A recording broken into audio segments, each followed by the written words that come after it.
අයිබෝන් වල සියලු දෙනාටම ඔයාලා මේ එකතු වෙලා ඉන්නේ Free Education Sri Lanka YouTube channel එකත් එක්ක. අද මේ වීඩියෝ එකකින් කරන්නේ අපි SPSS data analysis software එක පාවිච්චි කරලා multiple regression analysis එක කොහොමද කරන්නේ කියන එක. මේ වීඩියෝ මාලාවේ පළවෙනි වීඩියෝ එකෙන් අපි කියලා දුන්නා data enter කරන විදිය SPSS software එකට. ඊළඟට දෙවෙනි පාඩමෙන් අපි කියලා දුන්නා normality test එක, validity and reliability test එක, frequency analysis කරන්නේ කොහොමද, ඊළඟට අපි multiple questions තියෙනවා කොහොමද composite variable එකක් බවට convert කරගන්නේ කියන එක සහ correlation analysis එක. එහෙමනම් අපි බලමු මේ තුන්වෙනි වීඩියෝ එකෙන් කොහොමද multiple regression analysis එක කරන්නේ කියලා. Multiple regression analysis කියලා කියන්නේ collection of statistical processes that determine the linkages between a dependent and a single or more independent variables. ඒ කියන්නේ outcome variables and predictors කියලා කියන. කියන්නේ predictors සහ outcome variables අතර predictions අපි කොහොමද කරන්නේ කියන එක. එතකොට analysis of regression generates a regression equation where coefficients represent the relationship between each independent variable and the dependent variable. To make predictions, you can use the equation. The benefit of regression analysis is that it helps to decide which variables are most relevant, which can be ignored, and how those variables relate to each other. එහෙමනම් අපිට multiple regression analysis එක කරලා පුළුවනි independent variables සහ dependent variables අතර කොහොමද සම්බන්ධය තියෙන්නේ කියන එක හොයාගන්න. හොඳයි. එහෙමනම් මේක මේ කියවෙන විදිහට multiple regression equation එකක් අපිට build කරගන්න පුළුවන් මේ අපි කරන test එකේ. ඊට පස්සේ ඒක අනුව අපිට predictions කරන්න පුළුවන්. අපේ එක independent variable එකක් vary කරන ප්‍රමාණය කොච්චරක්ද, ඒ ප්‍රමාණයත් එක්ක අපේ dependent variable එක කොයිතරම් ප්‍රමාණයක් වෙනස් වෙනවද කියන එක. හොඳයි. අපි මේ multiple regression analysis එක කරන්න කලින් අපිට කරන්න වෙන test එකක් තියෙනවා. ඒ තමයි multicollinearity diagnostic test කියන එක. මොකක්ද මේ multicollinearity කියන්නේ? Multicollinearity කියන්නේ මේක කියන විදිහට state of high interrelationships between independent variables. It is an important issue in the analysis of regression variances. It can have substantive effects not only on the regression models predictive ability but also on the regression coefficients estimation and their statistical significance. හොඳයි. මොකක්ද මේ multicollinearity කියලා කියන්නේ? ඒකෙන් අදහස් වෙන්නේ අපි පාවිච්චි කරන independent variables අතර ඉතා විශාල ප්‍රමාණි සම්බන්ධයක්, relationship එකක්, correlation එකක් තියෙනවා නම් ඒ කියන්නේ එතන multicollinearity එක තියෙනවා. එතකොට මේ multicollinearity එක තිබුණොත් මොකද්ද වෙන්නේ කියන එක මේක කියලා තියෙනවා. ඒ කියන්නේ අපි කරන predictions වර්ධිනවා. මේක කියලා තියෙන විදිහට අපේ predictions අසාර්ථකයි. ඊළඟට අපි ඒ අනුව කරන estimations අසාර්ථක වෙනවා. ඊළඟට වැදගත්ම දේ තමයි අපි රිසර්ච් එකක් කරනවා නම් අපිට තියෙන independent variables සහ dependent variables අතර ඉතා හොඳ සම්බන්ධය, ඉතා strong relationship එකක් තියෙන්න ඕන. හැබැයි independent variable අතර විතරක් ගත්තොත් relationship එක ගොඩක් අඩු වෙන්න ඕන. ඒක තමයි අපි රිසර්ච් එකක් කරනකොට බලාපොරොත්තු වෙන්නේ අපේ data වල. අපි multicollinearity test එක steps දෙකකට කරනවා. එකක් තමයි intercorrelation matrix එක පාවිච්චි කරලා. අපි intercorrelation matrix එක පාවිච්චි කරන්නේ independent variables අතර කොච්චර correlation එකක්, එහෙම නැත්නම් relationship තියෙනවද කියලා බලන්න. ඒකදී අපි කරන්නේ අර අපි correlation වලට කරා වගේම analyze, correlate, bivariate කියන මේ commands තුන පාවිච්චි කරලා composite independent variables විතරක් පාවිච්චි කරලා මේ test එක කරනවා. එතකොට මේකෙදී අපි මේ විදිහට test එක කරාම intercorrelation matrix එකේ Pearson correlation coefficient values 0.9 වලට වඩා වැඩියෙන් ආවොත් ඒ කියන්නේ multicollinearity high risk එකක් තියෙනවා. ඒ කියන්නේ අපේ independent variables අතර high relationship එකක්. ඒ කියන්නේ Pearson correlation coefficient එක 0.9 වලට වඩා වැඩි නම්, ඒ කියන්නේ 0.91 අතරනේ තියෙන්න පුළුවන්. ඒකට 0.9 වලට වඩා වැඩි නම් අනිවාර්යයෙන්ම high risk එකක් තියෙනවා multicollinearity එකකට. එහෙමනම් 0.9 වලට වඩා වැඩිද අඩුද කියන එක තමයි අපිට මේකෙන් බලන්න තියෙන්නේ. අපි දැන් බලමු කොහොමද අපේ SPSS software එක පාවිච්චි කරලා මේක කරන්න කියලා. අපේ database file එක අපි අරගෙන analyze ගියා, correlate ගියා, bivariate ගියා. ඊට පස්සේ මේක reset කරා. reset කරලා අපි ගන්නේ අපේ independent variable තුන විතරයි. කරලා independent variable තුන ගත්තා. Pearson correlation එක දාන්න ඕන මෙතන two tail දාන්න ඕන flag significant correlations දාන්න ඕන options වලට ගිහිල්ලා මේකේ exclude cases pairwise කියන එක විතරක් select කරලා තියන්න continue කරනවා ඊට පස්සේ okay කරනවා දැන් අපි වැළුවොත් අපේ leadership styles තුන අතර transformational transactional සහ license pair අතර තියෙන Pearson correlation coefficient එක සහ ඒකට අදාළ significant එක තමයි මේකේ පෙන්නලා තියෙන්නේ. එතකොට අපි ගත්තොත් පළවෙනි transformational එකයි transactional එකයි අතර 0.873. ඒ කියන්නේ 0.9 වලට වඩා අඩු. transactional leadership එකයි license pair අතර -0.384. ඒ කියන්නේ 0.9 වලට වඩා අඩු. ඊළඟට අපිට තියෙන්නේ transactional leadership style එකයි license pair leadership style එකයි අතර ඒක -0.353. ඒ කියන්නේ මේකත් ගැටලුවක් නැහැ. අනිත් එක තමයි වැදගත්ම දේ මේ අතර significance value එකත් බලන්න ඕනේ. මෙයාගේ significance value එක 0.000 ඒ දෙකේ මේ අනිත් ඉතිරි දෙකෙත් එහෙමයි. ඒ කියන්නේ අපි මේ කරන step එකෙන් මේ කරන test එකෙන් කියන්නේ multi collinearity trouble එකක් නැහැ කියන එක තමයි අපිට මේකෙන් අදහස් වෙන්නේ. හොඳයි ඊළඟට අපිට කරන්න තියෙන්නේ comparing tolerance values and variance inflation factor VIF කියන එක. ඒ කියන්නේ multi collinearity එක ගොඩක් වැඩි වෙනවා මේ tolerance value එක 0.2 වලට වඩා අඩු වෙනවා නම්. ඒ කියන්නේ tolerance value එක තියෙන්න පුළුවන් 0 සහ 1 අතර. හැබැයි ඒකෙනු tolerance value එක 0.2 වලට සමාන හෝ අඩු වෙනවා නම්. ඒ කියන්නේ 0.2 අතර නම් තියෙන්නේ අපිට multi collinearity risk එකක් තියෙනවා. ඒ වගේම VIF value එක 5ට වඩා වැඩි නම් VIF value එක 5ට වඩා වැඩි නම් ඒත් multi collinearity problem එක තියෙනවා. හොඳයි එහෙනම් අපිට මේ ටෙස්ට් එකකින් කරන්න තියෙන්නේ tolerance value එක 0.2 හෝ ඊට වඩා අඩුද කියන එකත් VIF value එක 5ට වඩා වැඩිද කියන එකත් check කරලා බලන්න.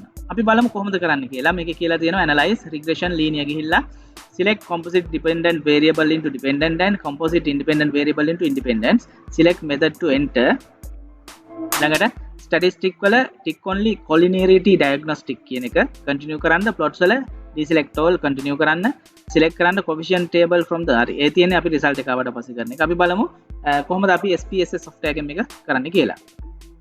මේකදී අපි කරන්නේ analyze ගියා regression ගියා linear select කරා ඊට පස්සේ dependent variable එකට අපි composite dependent variable එක දෙනවා job performance එක ඊළඟට independent එකට අපි මේ independent variable දෙන composite variable තුන දෙනවා දීලා මෙතන method එක enter තියන්න කියලා තියෙනවා මෙතන අපි enter තියනවා ඊට පස්සේ statistic වලට ගිහිල්ලා මේ ටික ඔක්කොම අයින් කරලා collinearity diagnostics කියන එක check කරන්න කියලා තියෙනවා ඊට පස්සේ අපි ඒක continue කරනවා plots වල ඔක්කොම ටික unselect කරලා තියලා continue කරන්න කියලා තියෙනවා ඊට පස්සේ අනිත් ටික අපි සාමාන්‍ය තියෙන විදිහටම normal තියෙන විදිහටම තියලා okay කරනවා හොඳයි අපිට regression එක යටතේ ඇවිල්ලා තියෙනවා ඊට පස්සේ මේ විදිහට coefficients වල මේ coefficients කියන එක select කරොත් අපිට මේ coefficients වල පෙන්නනවා අපේ transformation leadership style එක transaction leadership style එක license pair leadership style එක සහ dependent variable එක job performance එක කියලා දීලා තියෙනවා. එතකොට මේ collinearity statistics දීලා තියෙනවා tolerance එක 0.231 0.237 0.851. ඒ කියන්නේ මේ එකක්වත් 0.2 වලට වඩා අඩු වෙලා නැහැ. ඒ කියන්නේ 0.2 වලට වඩා උඩින් තියෙන්නේ. ඒවත් එක්කම VIF value එක 5ට වඩා අඩුයි මේ තුනේම බැලුවොත්. ඒ කියන්නේ අපිට මේ ටෙස්ට් එකෙනුත් කියවෙනවා multi collinearity problem එකක් අපිට නැහැ කියලා අපේ data වල. අපි දැන් බලමු මේක කොහොමද අපේ report කරලා තියෙන්නේ කියලා. මේක මම close කරනවා. database file එක විතරක් තියාගෙන. හොඳයි. මේ තියෙන එක report කරලා තියෙන විදිය මේකේ කෙලින්ම අපිට පැහැදිලිවම කියලා තියෙනවා multi collinearity diagnostic was done to check whether independent variables are highly correlated among themselves or not. The Pearson correlation coefficients from the intercorrelation matrix were found below 0.9 and by comparing tolerance values and variance inflation factors, it was found that the tolerance values are higher than 0.2 and VIF values are less than 5. Therefore, the tolerance values and the VIF values are within the expected range that prevents the multicollinearity. මේ විදිහට තමයි අපි report කරන්නේ. හොඳයි අපි identify කරගත්තා අපිට multicollinearity trouble එක නැහැ කියලා. එහෙමනම් අපිට පුළුවන් multi regression analysis එක කරගෙන යන්න. එතකොට multi regression analysis එක කරන්නේ අපි අර කලින් වගේම analyze regression linear ගියා. අපි select කරන්න කියනවා composite dependent variable into dependent and composite independent variables into independence. ඊට පස්සේ method එක enter කියන එක select කරන්නලු statistic වල estimates, model fit, R squared change, Durbin-Watson ඒ ටික select කරලා continue කරන්න. plots වල ZPRED එක x එකටත් ZRESID එක y එකට select කරන්න. ඊට පස්සේ histogram normal probability plot ටික select කරලා continue කරලා okay කරන්න. මේ ටික තමයි කරන්න තියෙන්නේ. අපි බලමු දැන් SPSS software එකේ මේක කොහොමද කරන්න කියලා. හොඳයි. අපි analyze ගියා. ඊට පස්සේ regression ගියා, linear ගියා. ගිහිල්ලා අපිට අලුතෙන් select කරන්න දෙයක් නැහැ. මොකද අපි කලින් අර test එකට select කරපු විදිහට මෙතන dependent independent variable ලැබිලා තියෙනවා. කෙනෙකුට ඕන නම් පුළුවන් අපෝ මෙතන reset button එක press කරලා ආයෙත් මේ තුන දාන්න. ඊට පස්සේ මෙතන කියලා තියෙනවා මේ method එක enter එකේම තියන්න කියලා අපි ඒක එහෙමම තිබ්බා. statistic වල අපිට estimates, model fit, R squared, Durbin-Watson මෙන්න මේ ටික select කරන්න කියලා තියෙනවා. අපිට ඕන මේ descriptives කියන එකත් select කරන්න පුළුවන්. නමුත් අවශ්‍ය නම් විතරක් අපිට descriptives අපි කලින් බලපු නිසා අවශ්‍යතාවයක් නැහැ. මෙතන Durbin-Watson කියන එක මේ අනිත් තුනයි select කරලා continue කරනවා. ඊට පස්සේ plot වල අපිට කියලා තියෙනවා මේ z spread කියන එක x axis එකට select කරන්න. z residual කියන එක y axis එකට, ළඟට histogram එකයි normal probability plot එකයි select කරන්න කියලා. ඊට පස්සේ continue කරන්න.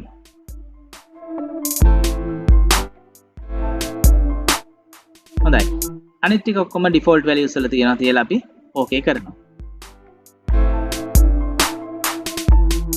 ඊළඟට අපි බලමු අපිට මේ ආව data ටික අපි කොහොමද interpret කරන්න කියලා. මේකේ step කීපයකට යන step 1, step 2, step 3, step 4 ඊට පස්සේ report කරලා තියෙනවා. අපි බලමු step 1 එකේ මොකක්ද කියන්නේ කියලා. step 1 එකේ තියෙනවා from the left menu select residual statistic කියන එක select කරන්න. ළඟට standard residual වල minimum and maximum values shall never exceed minus 3.29 no plus 3.29. ඒ කියන්නේ කවදාවත් මේක වැඩි වෙන්න බෑ. වැඩි වුණොත් මොකද කියන්නේ?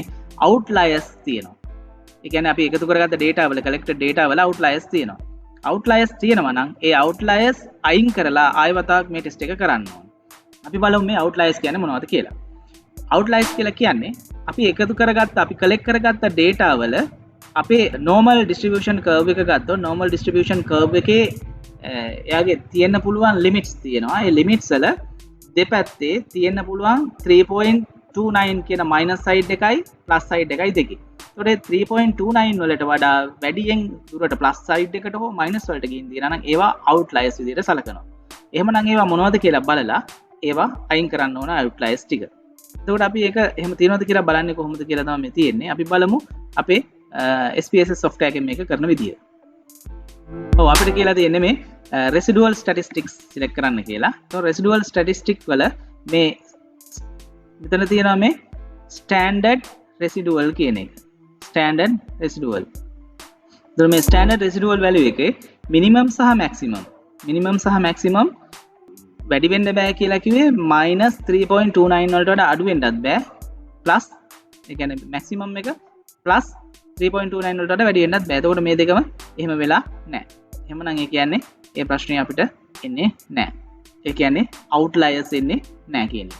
ඊට පස්සේ බලමු දෙවෙනියට මොකද්ද කියන්නේ කියලා.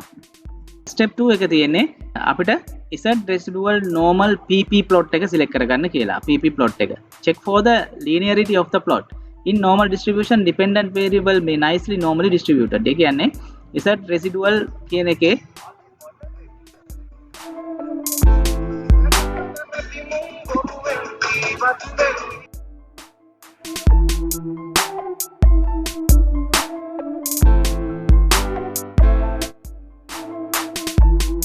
හොඳයි එහෙනම් අපි බලමු මේ pp plot එක කොහොමද අපි බලන්න කියලා අපේ SPSS software එකේ. එතකොට මේ තියෙන normal pp plot කියන එක select කරා. select කරාට පස්සේ අපිට මේකේ පේනවා මෙන්න මේ මැදින් යන රේඛාව දෙපැත්තේ තමයි අපේ data ටික රැඳිලා තියෙන්නේ. මේ වගේ දුර ගිහින් නැහැ. එතකොට මේ වගේ දුර ගිහින් නැහැ කියන්නේ මේ රේඛාව අවටම තියනවා කියන්නේ අපේ condition එක satisfy වෙනවා ගැටලුවක් නැතුව. ඒ කියන්නේ අපේ data normally distribute වෙලා තියෙනවා කියන එක. හොඳයි ඊළඟට අපිට තුන්වෙනි step එක තමයි මේ scatter plot එක check කරන එක. scatter plot එකේ මේකේ කියලා තියෙනවා කරන්න යම් කාරණා කීපයක්. ඒ කියන්නේ එයාගේ 0 point එකේ තියෙන x axis එක ඒකට ගන්න විදිය කියලා තියෙනවා කොහොමද කියලා. අපි ඒ විදිහට කරලා ඊට පස්සේ බලමු ඒ 0 line එක දෙපැත්තේ සමාන්තරව data ටික distribute වෙලා තියෙනවද කියලා. එහෙම distribute වෙලා තියෙනවා නම් ඒ කියන්නේ data හොඳට තියෙනවා කියන එක. අපි බලමු SPSS එකෙන් කොහොමද ඒක කරන්න කියලා. හොඳයි.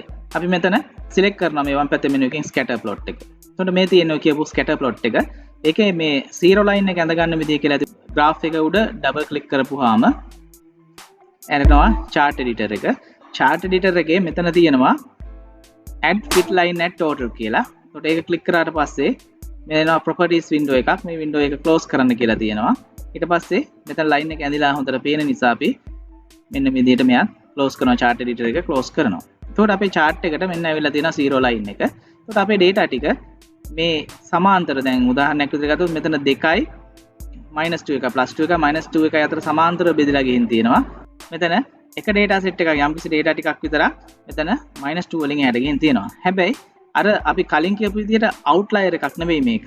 හේතුව මේ outlier එකට ඇතුලෙන් තියෙන්නේ. මෙතන -3.29 වලට වඩා එළියට ගිහිල්ලා තිබුණා නම් තමයි outlier එකක් වෙන්නේ. මේ outlier එකක් වෙන්නේ නැහැ.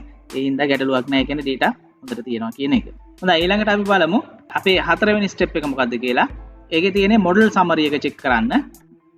එතකොට model summary එකේදී Durbin-Watson value එක බලන්න තියෙනවා check කරලා. Durbin-Watson value එක තියෙන්න පුළුවන් 1යි 3යි අතර. හොඳයි අපේ database එකේ Durbin-Watson value එකයි ඉල්ලලා තියෙන 1.7යි 5 අපි check කරලා බලමු. ඒ කියන්නේ මේ value එක ඇතුලේ තියෙන්නේ. එහෙම නම් ගැටලුවක් නැහැ. ඒ කියන්නේ අපේ independence එක observation වල independence එක has met කියලා කියන්නේ. ඊට පස්සේ අපිට බලන්න තියෙනවා මේ R squared කියන value එක. එහෙම නැත්නම් coefficient of determination කියන value එක. එතකොට ඒකේ value එක අපිට ඇවිල්ලා තියෙන්නේ 0.655. එහෙම නැත්නම් 65.5 කියන එක. statistical significance එක ඇවිල්ලා තියෙනවා 0.05 වලට වඩා අඩුවෙන්. එතකොට මේ විදිහට තියෙනවා නම් අපේ මේ විදිහට කියනවා job performance were predicted from level of leadership styles. It shows a good level of prediction. ඒ කියන්නේ අපේ independent variable වලින් හොඳට predict කරන්න පුළුවන් අපේ dependent variable එක කියන එක. අපි බලමු මේ step එක කොහොමද තියෙන්නේ කියලා. හොඳයි අපි බලමු model summary එක කොහොමද තියෙන්නේ කියලා අපේ SPSS software එකේ. අපි මේ වම් පැත්තෙන් model summary select කරනවා. model summary select කරපුවම මෙතන ඇවිල්ලා තියෙනවා අපිට. අර කිව්වා වගේ මෙතන R square value එක 0.655 තියෙනවා. ඊළඟට අපේ significance value එක මේ තියෙන significance value එක 0.000 තියෙනවා. ඒ කියන්නේ අර කියපු විදිහට මේක ඉතා හොඳ තත්ත්වයේ තියෙන data ටිකක් කියන එකකින් පැහැදිලි වෙනවා.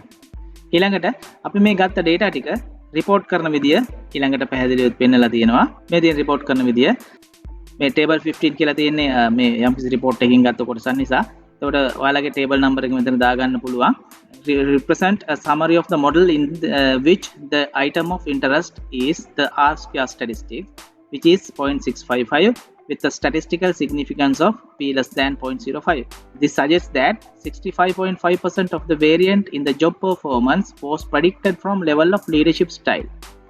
The Durbin-Watson statistic was 1.753 and between +1 and +3, which means that the independence of the observations has been met. So මේ විදිහට තමයි report එක කරන්නේ.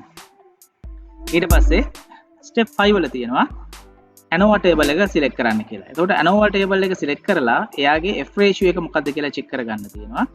significance value එක 0.0005 වලට වඩා අඩු වෙන්න ඕන කියලා තියෙනවා good fit model එකක් වෙන්න නම්. එතකොට ඒක report කරන විදිය මේ තියෙන්නේ. අපි බලමු SPSS software එකේ මේ ANOVA table එක check කරලා F value එක කොහොමද තියෙන්නේ කියලා. හොඳයි මම මෙතනින් වම් පැත්තෙන් ANOVA table එක select කරනවා. එතකොට මේ තියෙන ANOVA table එක.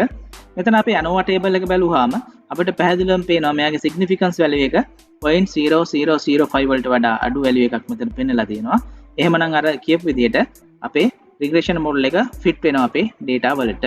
ඊළඟට බලමු අපි මේක කොහොමද report කරන්න කියලා. මේකේ පැහැදිලිවම කියලා තියෙනවා the F ratio in the ANOVA table test whether the overall regression model is a good fit for the data.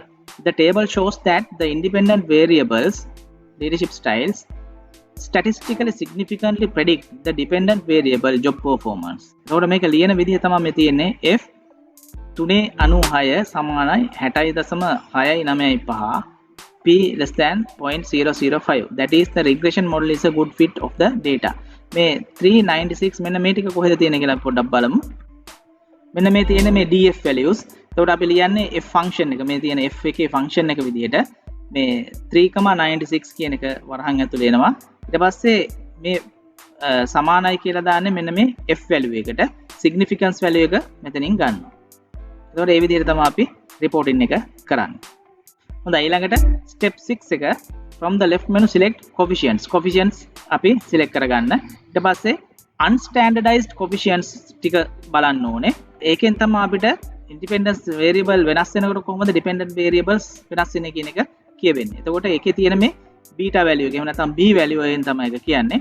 ඊට අමතරව එයාගේ plus සහ minus signs දෙකක් තියෙනවා. එතකොට මේ signs වලින් කියවෙනවා ඒක increase වෙනවද decrease වෙනවද කියන එක independent variable එක අනුව. ඊළඟට standardized beta values සැලකුවොත් standardized beta value වල significance value එක 0.05 වලට වඩා අඩු වෙන්න ඕන. The variable is making a significant unique contribution to the prediction of the dependent variable වෙන්නේ. එහෙම නැත්නම් p greater than 0.05 වුණොත් එහෙම variable is not making a significant unit contribution to the prediction of the dependent variable. අපි මේ ටික එතකොට unstandardized කොටසේදී බලන්න ඕන beta values වල කලින් කිව්වා වගේ තියෙන මේ sign එකයි value එකයි කීයද කියන එක සහ ඊළඟට standardized beta values වල significance value එක 0.05 වලට වඩා අඩුද කියන එක අපි check කරන්න ඕනේ. ඊළඟට ඒ beta values වල අපි ගන්න data unstandardized beta values වල ගන්න data පාවිච්චි කරලා අපිට regression equation එක ලියන්න පුළුවන්. මේ තියෙන regression equation එක ලියන විදිය මේකේ ඉන්නේ y සමානයි a ධන b1 x1 ධන b2 x2 ධන b3 x3 ආකාරයට. ඒ කියන්නේ variable තුනක් තියෙනවා. යම්කිසි constant එකක් තියෙනවා.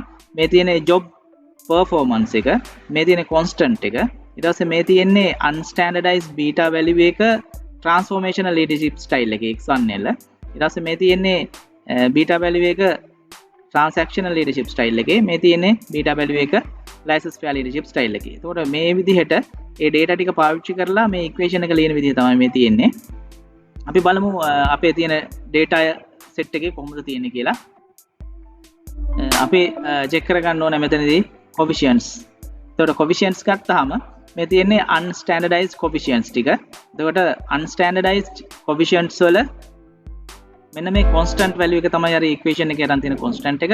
ඊට පස්සේ transformational leadership style එකට අදාළව beta value එක 0.084, transactional leadership style එකට 0.118, license fair leadership style එකට -0.466. එතකොට මෙතනින් අපිට කෙලින්ම කියන්න පුළුවන් transformational leadership style එක increase වෙනකොට job performance එක increase වෙනවා, transactional leadership එක increase වෙනකොට ඒත් job performance එක increase වෙනවා. හැබැයි license fair leadership style එක increase වෙනකොට මේ වතාව අපේ job performance එක පල්ලෙහාට යනවා, decrease වෙනවා.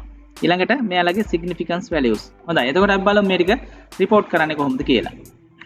මේ තියෙන්නේ ඒක report කරන විදිය. ඒ කියන්නේ TFLS එකට ඊළඟට TSLS එකට සහ license fair leadership style එකට අදාළ beta values ටික ලියලා ඊට පස්සේ ඒ වගේන් කොහොමද job එක increase වෙන්නේ decrease වෙන එක කියලා තියෙනවා. ඊළඟට අපිට මේ කොහොමද regression equation එක ගන්න කියන එක පැහැදිලි කරලා තියෙන report එකේ. හොඳයි එහෙමනම් මම හිතන්නේ මේ වීඩියෝ තුනම ඔයාලා බැලුවොත් ඒ වීඩියෝ තුනෙන්ම ඔයාලට SPSS software එක පාවිච්චි කරලා ඔයාලගේ master degree එකේ thesis එක එහෙම නැත්නම් project report එක calculation part එක කරගන්න විදිය ගැන අවබෝධයක් ගන්න පුළුවන් වෙයි. එහෙමනම් ඔයාලා තාමත් අපේ YouTube channel එක subscribe කරේ නැත්නම් දැන්ම subscribe කරන්න. ආයිබෝවන්.